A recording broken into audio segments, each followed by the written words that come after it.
boy Yates from Atlanta, aka Wakanda. We're from Portland, Oregon, you already know. When you deal with so much, it's easy to feel like this is all there is. A man is somebody who admits that they're wrong and builds on that and grows from that. What does that tell you when a dude is like, oh no, I want a 50-50? What does that tell you about him? Since you can make that decision so fast to be like, you know what, I know this doesn't align with where I'm going. What does that tell you about his character or how he thinks or Absolutely. The first thing I would think is he hasn't grown up around a man. That's a real perspective. No, that would be my first thing. My parents, they are divorced now, but growing up they were together, and I have never seen my dad ask my mom to pay not one bill. That was his responsibility. And then two, having a conversation with my dad, it gave him a sense of pride, and he was happy to be able to take care of his family, and then also take care of his extended family, but to make sure his household was in order. Like, that was an accomplishment for him. So I feel like as a man, it would give them that same feeling. Like, just as a person, for me, if I do something for my mom, I feel so happy. Like, it makes me happy. It brings me joy. And then seeing the smile on her face to say, hey mom, this month I'll take care of this, or hey, here's this, go get your nails done. It brings joy. So I would think the same thing for a person, like a man. He would feel happy taking care of his household. Yes, sir. Back at it again. Back at it like a crack addict. Drunk Tours podcast in the building. It's your boy Yates from Atlanta, aka Wakanda. And I'm your other host, Jarrell from PDA, City of Roses, you already know. You know, City of Roses. And today we have a special guest. We have the beautiful Miss Brii. Welcome, hi guys, my name is Brii, and I'm also from Atlanta. Shout out to the city. And today, what we talking about, Ray? Today we talking about a conversation that everybody can't stop talking about. Is how do you feel about the bill arrangement in a relationship, like splitting bills, and that kind of situation? So basically, should you split bills or not? That's what you're saying? Should you split bills or not? Okay. Like 50-50. Yeah. Right. So that was going to be my first question. When you say, we'll say split, are you saying like 50-50? Or are you saying like you like got split utilities, like type shit? Yeah, I mean, I feel like this, and the conversation is very, can be touchy. Finances are always touchy, but I feel like it's only touchy because people don't mind their business. So what works for one person may not work for the second person, and vice versa. Me personally, don't do this. Y'all Me personally, I feel like if we are dating with intention, especially if he's my husband, you're going to carry most of the weight. Most of the financial burden. I would never put myself in a situation where it is mandatory or expected for me to carry most of the load. Now, I will always be in a position that if I need to, I can. But if it's mandatory, or he feels like, oh no, the mortgage is $1,500, so we're gonna split it down the middle, we're not roommates. That's a good point. Now, when you say I wouldn't put myself in the position, does that mean a guy who thinks like that, you saying you just wouldn't even date him? I wouldn't even date him. Okay. As soon as he says like, or I would ask, what are your thoughts on bills and things of that sort? And like I said, it's such a touchy situation because people don't want to say the wrong thing or tiptoe around it. But no, I would just simply ask, and just to get his feedback, and then base my decision off that. But if he says, oh, I am gung-ho on 50-50, talk to you soon, boo. So what does that tell you when a dude is like, oh no, I want a 50-50? What does that tell you about him? Since you can make that decision so fast to be like, you know what, I know this doesn't align with where I'm going. What does that tell you about his character or how he thinks or Absolutely. The first thing I would think is he hasn't grown up around a man. That's a real perspective. No, that would be my first thing. My parents, they are divorced now, but growing up they were together, and I have never seen my dad ask my mom to pay not one bill. that was his responsibility. And then 2, having a conversation with my dad, it gave him a sense of pride, and he was happy to be able to take care of his family, and then also take care of his extended family, but to make sure his household was in order. Like, that was an accomplishment for him. So I feel like as a man, it would give them that same feeling. Like, just as a person, for me, if I do something for my mom, I feel so happy.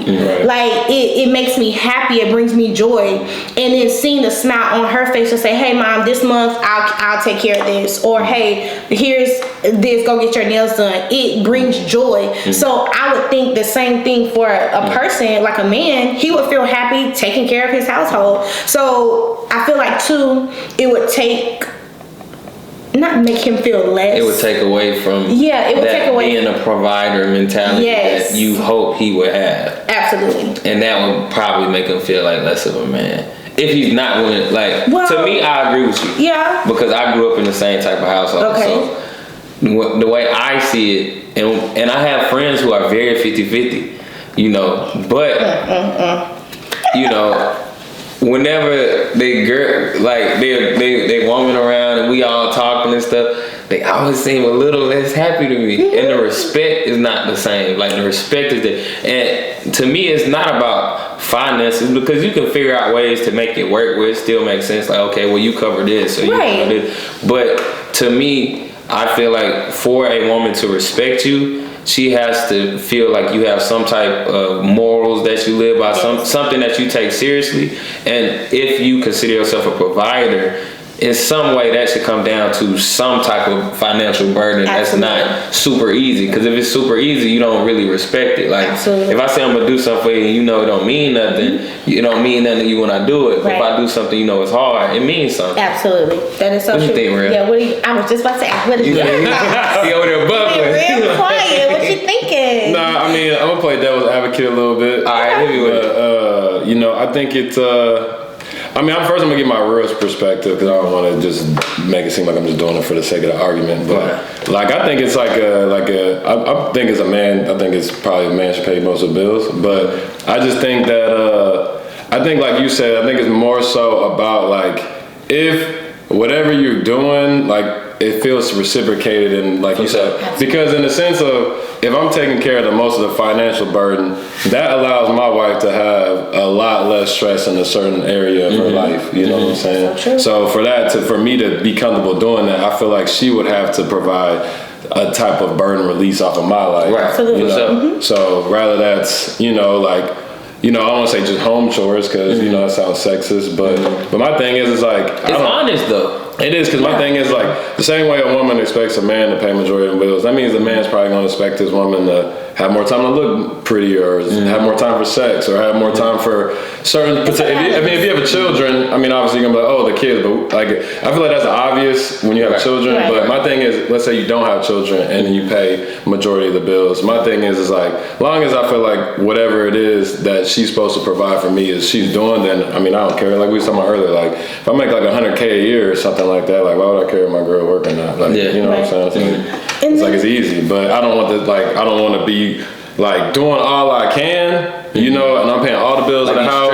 I'm investing in my money also, like in the stocks or whatever, side businesses, and she's like not really adding to the fire. I feel like a couple can't really grow if like financially, if people aren't all pulling their weight to some degree. Because I'm like we was talking about Clubhouse, like one time we was like, okay, like we was asking the women, like, okay, if your dude pays all the bills, where does your money go to? And then some was like, oh, it just goes to shopping and stuff. That wouldn't be okay with me, like, you know what I'm saying? Because we not really gonna get ahead as a couple if that's what you're doing with your money. Like if I'm paying all the bills, like if you have a job like that you choose to do, like it should be going to like savings for children, house emergencies, whatever. It has to be just going to something that seems responsible. Yeah. Like, you know, you can't just be out here just fucking off your paper and then fucking off mine too. Like we not going. Now you the burden. Now. Exactly. It's a big difference between accepting a certain burden and relieving and creating one. Exactly. And I feel like that's the biggest issue now. When we hear this argument,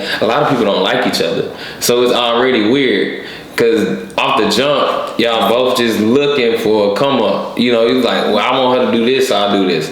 it's super transactional today. Yes, it's very transactional, and I feel like too, guys feel like they do something with the expectation of something in return. That's just what it is. Why you look like that when you said it? Because that's just what it is. So if a guy takes you out, he probably has a plan of what he wants in expectation in return. Whether it's sex, whether it's a relationship. How do you feel about that? Oh God. Before we skip past it, how do you feel about a man having a certain expectation? I feel like you need to have an expectation, but you need to make it clear.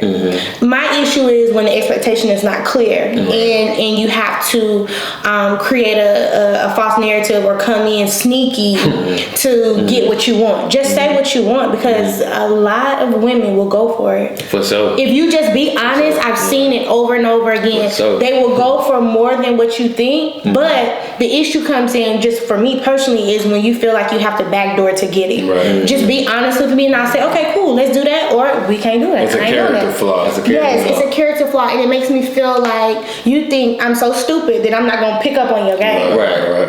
But then too, I She's not gonna know that I'm just trying to play her for some pussy. Every nigga think that. Right.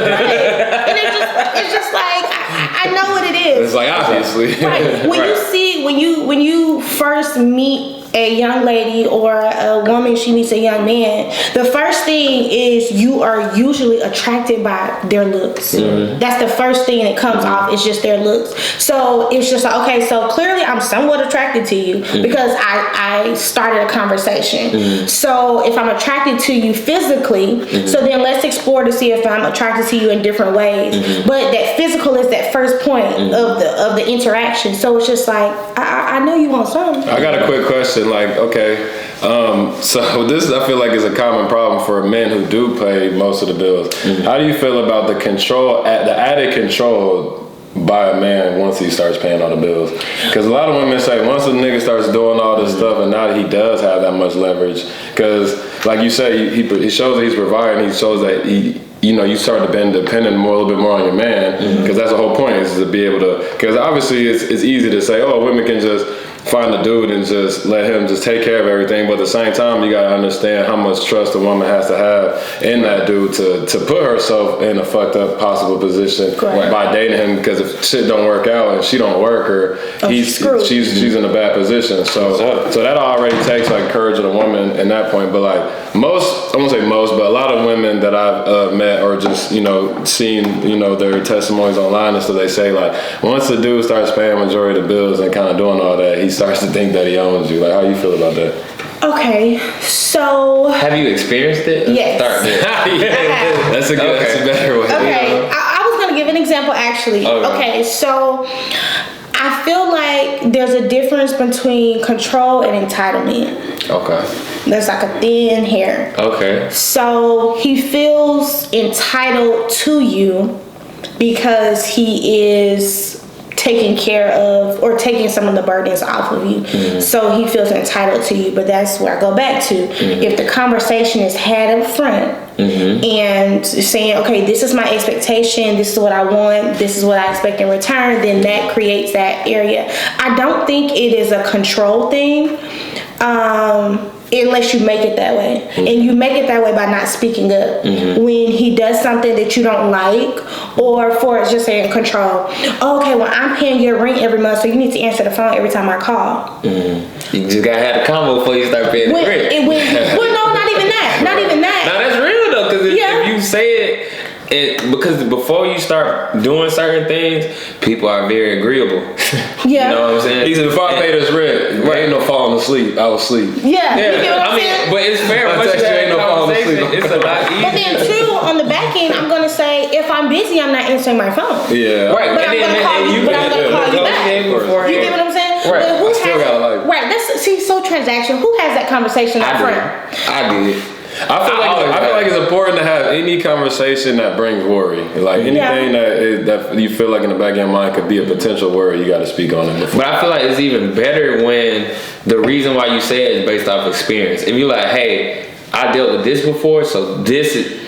It kind of validates it. Yeah, instead of like, I'm scared you're gonna start acting like this. Like, hey, I had a girl who wasn't doing this before. I didn't like it. We ran into issues because of this later. So up front, this is something I want. Yeah. And it's not like you give me this, I'm gonna do this for you. It's more like, you know me, you know what I'm gonna be bringing to the table of our relationship. These are things I'm already a little worrisome about. Are we good in this area? And they're like, yeah. Then later on, when it come up, it's easy to have a conversation. We talked about this. Yeah. But then too, on the flip side, like as a woman, how do you validate that for a man? Because it's like, okay, I'm doing this, and with the expectation of you're gonna answer the phone every time I call. That's a little extra. That's not even that. But every time. But not even that. It's like if I don't answer the phone, it's an issue. Or you're like, what were you doing? And this, that, and the third. It just has to be a healthy communication. I feel like we'll say that because it's like. Obviously, I can't, every time I call, you're not going to pick up, but if you go missing for fucking hours or something like that, it's like, come on. Or you like, oh, we don't live together. And I'm like, yo, like, you know, I know my girl been out in the street all night, like in the club with her homegirls. Yo, just call me when you get home to let me know you made it safe. Okay, like, that's fair. And then I text you like, yo, you made it home, you didn't say shit back. And then and now I'm like, okay. And then you hit me in the morning, like kind of later in the morning, like, oh, I fell asleep. Nah, I ain't no fault, I fell asleep. Okay, so especially when you are a nigga who used to fuck bitches with boyfriends, it's harder too. No, then you be like, I know what you could be doing. Nah, man. Y'all just worrisome. Okay, so let me ask you this. Because I done seen some teens, man. Like, I'm a person, like, I go out or whatever, I enjoy myself. So, like, when you're dating someone, like, how do y'all feel about that? Like, do y'all feel like all that has to cut off? No. It depends on the girl. Yeah. And I feel like where we at with our marriage too, like if we, and I feel like, I don't know, I feel like it's situational. Like if you don't go out that much and you kind of spend time with your girls, I'm not going to be like, man, fucking you with your homegirls. But if we got a daughter or something at home or a son or something and you just out every weekend or a couple times a month, one is expensive. You know what I mean? It's not going anywhere. Like, not for a woman though. It's free for them. I mean, she probably gonna want you to buy her outfits or something like that before she go out with her homegirls or something. Fair. You know, or want her hair done or something. It's gonna turn to some money somehow. Yeah. But like, so.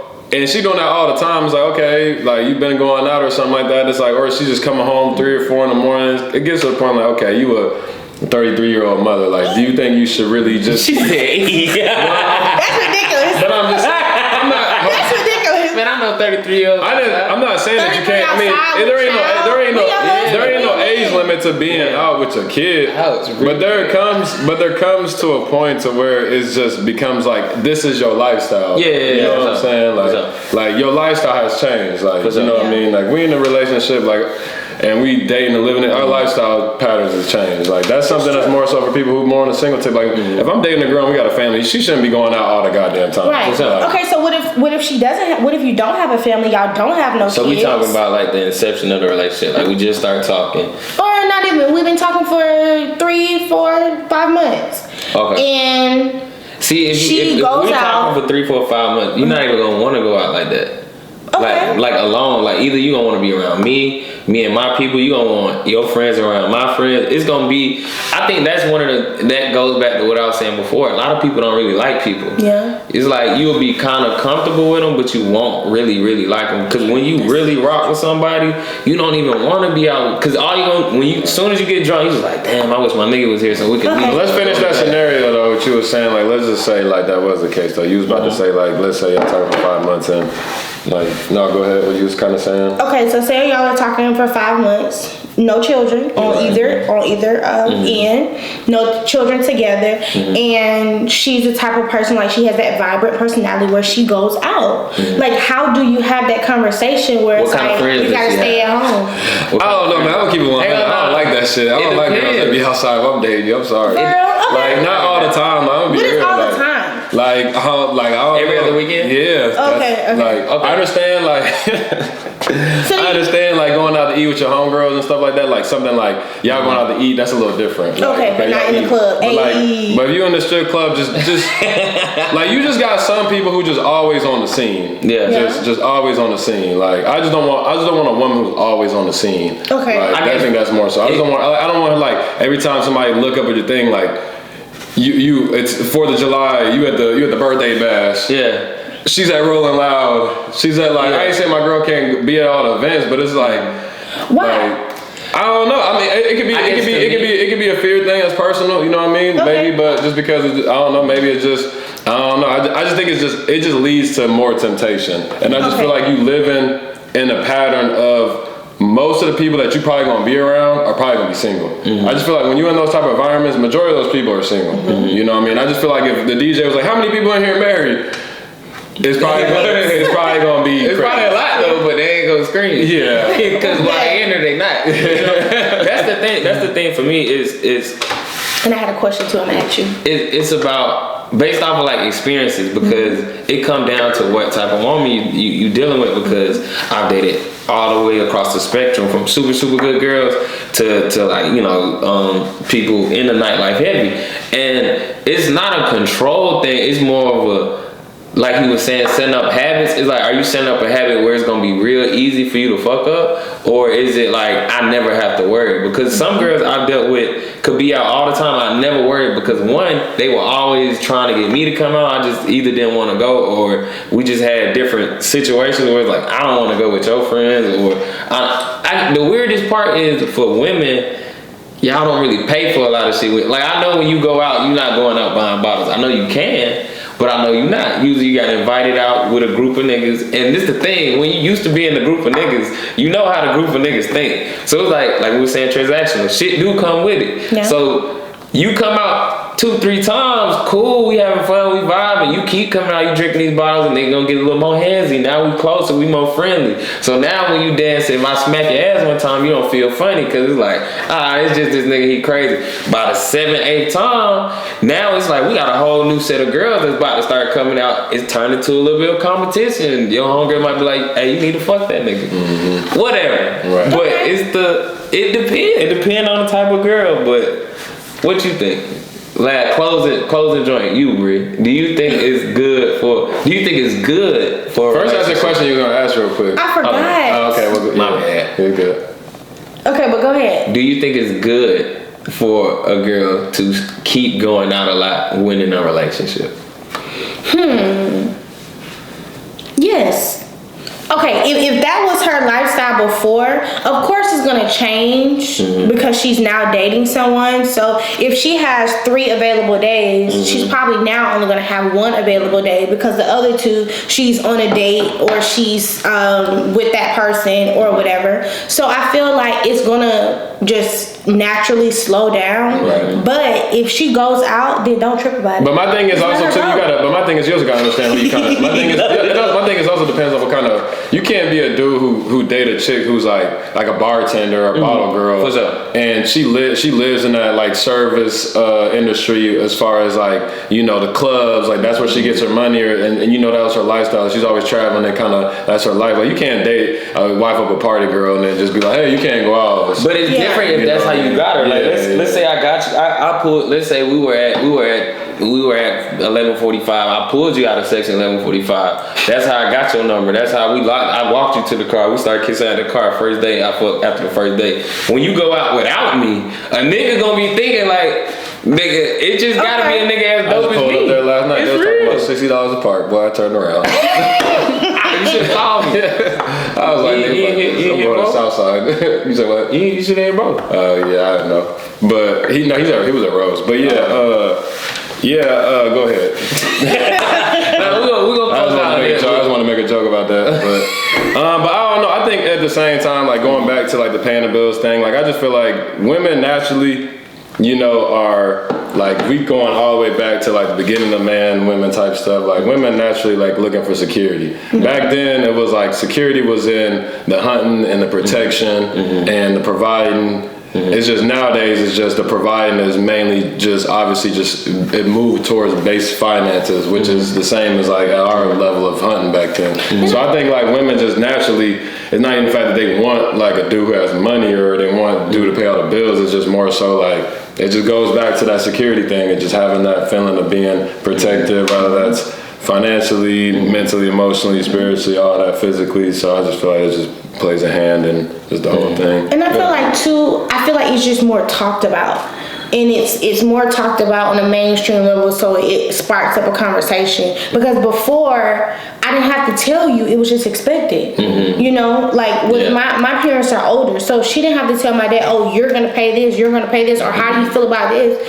We're getting married. It was kind of like a cultural inheritance of how you're just supposed to be. Because most cultures, a lot of them is like that. It's like a no-brainer that for men. But that's another. Even like getting married, like even like having kids before getting married, like I, you know, in my state, like, you know, there's a lot of big Asian influence, and I know, like, you know, one of my friends had like a child, and I just peeped one of them say something like, "You got a child?" Like, he's like, "Oh, your wife must be blah blah blah." Like, you know, they'll instantly go to the wife thing just because they automatically assume that you married before having children. In their culture, it's like, you know, that like you said, paying certain things and doing certain things is already like how they already like ingrained. Think about this. Have you ever seen a pregnant Asian woman? We're not really think, no, seriously. I haven't. We talked about this the other day. Think about it. Because they probably at home because their man's probably take care of them. Tell you. Oh, maybe it's once. Just part of the culture. You seen one? Yeah. At like grocery store? No, at the nail shop that my mom goes to. And she probably owned it. No, I think. Because the one I seen, because I seen one who was pregnant, but she owned the Vietnamese the food restaurant that I was at, and she was like, and they had like a room in the back with like other kids, like she was going back for, and the family members were there, like pretty much doing a lot of the work. You know what I mean? So like you said, because in their culture. But how many times you see a pregnant black woman? All the time. But then too, look at this. Before. But we also in our own community. Yeah, that too. But before, when you were pregnant and you weren't married, especially like just thinking high school in the South, if you were pregnant, your mom pulled you out of school. You went to another school. You went to homeschool because it was embarrassment to your family. That's true. Think about it. It was embarrassment. You stopped going to church. They're like, oh, where's such and such? Where's such and such? Oh, she with her grandma for a couple months, and then she come back and she got a baby. You like what? Yeah. You know. Yeah, that's true. And it was because it was an embarrassment to your family, and you didn't want that stigma to go. Damn, she gonna keep it in her pants. Yeah. Jesus, have mercy on her. Yes. Where's my oil? Let me pray. You know. Nah, for real, and it was looked at as such a negative thing, and even if you had a baby and you were not married, it was like looked at like, hold on, what's going on? But now the baby shower is just as big as the wedding, which I think is fucking insane. Because most of them don't get a wedding. Yeah, that's true. They have a dinner reveal and the baby shower, and then Burberry shut it down. And then too, I feel like it's so disrespectful for people to propose at the baby shower. Oh yeah, well, that is so out of order. That's out of order. It almost looks like it looks forced or something. Yeah, it looks like it's forced, and you're only doing it for the image. We was cool on time. Yeah, but we're gonna go ahead and end it. You know, it's crazy. Come ahead and end. But we're gonna run a part 2 of this. We're gonna figure out something else to keep talking about because I want to keep hearing your life story. What's going on with these? But man, appreciate y'all for tapping in. Make sure y'all follow us at Drunk Tourist Podcast on everything. You want to give me your social, brii? My social media is Undefeated Brii. Everything is spelled correct. Brii is BRII. Follow me on Instagram. We'll put it in the description, man. Yes. All right, appreciate y'all tapping in. Make sure you like, share, subscribe on all social media platforms. Thanks for watching. Thanks for watching, guys.